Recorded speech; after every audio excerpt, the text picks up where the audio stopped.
محترم جناب عبدالغفار صاحب، ماشاءاللہ آپ نے ہمارے اس کام کو سراہا اور خراج تحسین پیش کیا کہ ہمارے مسلک کی ترجمانی انٹرنیٹ پر دیکھ کر بہت خوشی ہوئی.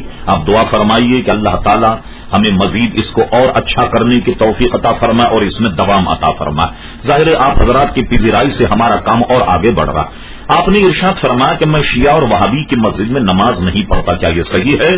آپ بالکل صحیح کرتے ہیں کہ شیعہ اور وہابی کے نہ پیچھے نماز پڑھی جائے نہ ان کی مسجد میں نماز پڑھی جائے.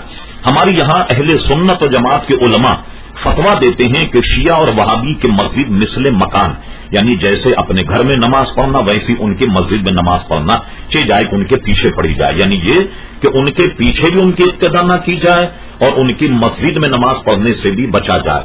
لیکن یہ بات ذہن میں رہے کہ وہابی یا شیعہ حضرات کی مسجد میں یا امام باڑے میں نماز پڑھ لیں آپ تو نماز ادا ہو جائے گی، لیکن بچنا چاہیے.